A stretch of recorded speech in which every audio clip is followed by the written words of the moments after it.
जय हिंद इंडिया। आज मैं एक बहुत ही इंपॉर्टेंट टॉपिक के बारे में बात करने जा रहा हूँ। अगर आप किसी भी कॉम्पिटिटिव एग्जाम की तैयारी कर रहे हैं तो वीडियो को अंतिम तक जरूर देखिएगा, क्योंकि वीडियो बहुत ही इन्फॉर्मेटिव रहने वाला है। तो चलिए शुरू करते हैं। आज हम बात करेंगे बेसिकली लॉ इंस्टीट्यूट के द्वारा जो एशिया पावर इंडेक्स रिलीज़ किया गया है 2021 का, उसके बारे में बात करेंगे। तो ये हम बात क्यों कर रहे हैं, क्योंकि जो एशिया कंटिनेंट है उस कॉन्टिनेंट में जो भी पावरफुल कंट्रीज हैं उसका एक इंडेक्स बनाया जाता है, लॉ इंस्टीट्यूट के द्वारा रिलीज़ किया जाता है। हर साल रिलीज़ किया जाता है। तो 2021 का जो रिलीज़ हुआ है उसके बारे में बात करेंगे। उसमें देखेंगे इंडिया का क्या नंबर है और टॉप में कौन सी कंट्री है, बॉटम में कौन सी कंट्री है, वो सब चीज़ें हम ब्रीफ में देखेंगे। तो जो लॉ इंस्टीट्यूट है ये बहुत ही इंपॉर्टेंट इंस्टीट्यूट है। इसके द्वारा और भी बहुत सारे रिपोर्ट सबमिट की जाती हैं। इवन उन रिपोर्ट्स का या उन डाटा का यूज़ किया जाता है। IMF और वर्ल्ड बैंक भी यूज़ करते हैं अपनी रिपोर्ट्स बनाने के लिए, इसलिए बहुत ही इंपॉर्टेंट इंस्टीट्यूट है। इसकी जो रिपोर्ट्स होती हैं एक्यूरेसी बहुत ज़्यादा होती है, इसलिए इसको वैल्यू दिया जाता है। तो लॉ इंस्टीट्यूट के बारे में अगर हम बात करें तो ये क्या है, लॉ इंस्टीट्यूट एक इंडिपेंडेंट थिंक टैंक है, ठीक है ना। जो ये इंडिपेंडेंट थिंक टैंक है 2003 में इसको बनाया गया था। किसके द्वारा बनाया गया था? इसको बनाया गया था फ्रैंक लॉवी के द्वारा, ठीक है, फ्रैंक लॉवी के द्वारा बनाया गया था। तो इस पर्टिकुलर इंस्टीट्यूट का काम यही होता है कि जो बहुत सारे इंडेक्स बनाता है बेसिकली। तो जो एशिया पावर इंडेक्स बनाया है उसके बारे में हम बात करेंगे। यहाँ पे आप देख रहे होंगे स्क्रीन में क्या लिखा है, India 4th most powerful country in Asia, exert less influence then expected report. तो कितने नंबर पे है? 4th मोस्ट पावरफुल कंट्री है ना। यहाँ पे हम पूरा चार्ट आपको दिखाएंगे इस इंडेक्स में, ठीक है। इंडेक्स में 2021 की जो रैंकिंग है उसके हिसाब से टॉप पोजीशन में कौन है आप समझ सकते हैं। पहले पोजीशन में है यूनाइटेड स्टेट्स, सेकंड पोजीशन में है चाइना, थर्ड पोजीशन में जापान, फोर्थ पोजीशन में है इंडिया। ना यहाँ पे इंपॉर्टेंट चीज़ है कि इंडिया रशिया से भी आगे है, मतलब रशिया का पोजीशन 5 है और इंडिया 4 नंबर पे है। और यहाँ पे अगर मैं पॉइंट्स की बात करूँ तो यूएसए का पॉइंट है 82 और चाइना का पॉइंट है 74.6, जापान का पॉइंट है 38 और इंडिया का पॉइंट है 37, रशिया का पॉइंट है 33। सारे पॉइंट्स आपको याद करने की ज़रूरत नहीं है, आपको सिर्फ इतना पता होना चाहिए कि इंडिया का क्या पोजीशन है या कौन सी रैंकिंग है, इंडिया की कितना पॉइंट है। और सबसे अच्छी चीज़ है कि इंडिया रशिया और ऑस्ट्रेलिया से भी आगे है।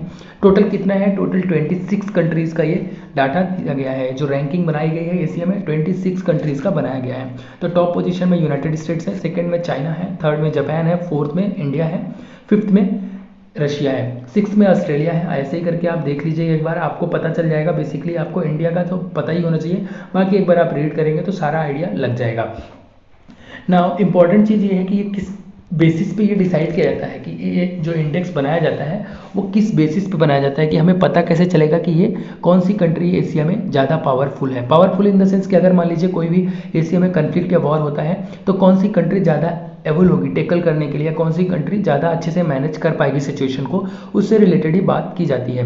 आप ध्यान रखना, ये जो बात हम कर रहे हैं बेसिकली एशिया से रिलेटेड कर रहे हैं। तो एशिया कंटिनेंट में सबसे पावरफुल कंट्रीज़ की हम बात कर रहे हैं। तो जो बेसिकली मेजर पिलर्स होते हैं जिन बेसिस पे ये बनाया जाता है इंडेक्स, उनमें सबसे पहला है, दो होते हैं basically, resources and influence.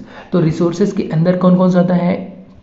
Resources के अंदर बेसिकली आता है इकोनॉमिक कैपेबिलिटी, मिलिट्री कैपेबिलिटी और रेजिलेंस, फ्यूचर रिसोर्सेज, ये आते हैं रिसोर्सेज के अंदर। इकोनॉमिक कैपेबिलिटी मतलब कौन सी कंट्री कितनी कैपेबल है अगर वॉर हुआ तो मैनेज करने के लिए, मिलिट्री कैपेबिलिटी कितनी है, रेजिलेंस कितना डिफेंस कर पाएगी अपने आप को, ठीक है, और फ्यूचर रिसोर्सेज कौन सी कंट्री के पास कितने हैं, वो सब चीज़ें बात कहती है ना। अगर इन्फ्लुएंस की बात करें तो इन्फ्लुएंस में आता है इकोनॉमिक रिलेशनशिप। इकोनॉमिक रिलेशनशिप मतलब किस कंट्री का कितना अच्छा रिलेशन है नेबरिंग कंट्री के साथ, और उसके अलावा डिफेंस नेटवर्क कितना अच्छा है। जैसे मान लीजिए आप ऑकस की बात कर लीजिए या नाटो की बात कर लीजिए, तो ये क्वाड की बात कर लीजिए, तो ये डिफेंस टाइप की हैं, तो इनसे रिलेटेड भी बात की जाती है। तो इनको भी एक ध्यान में रखते हुए, इनको इस पर्टिकुलर चीज़ को भी ध्यान में रखते हुए इंडेक्स तैयार किया जाता है।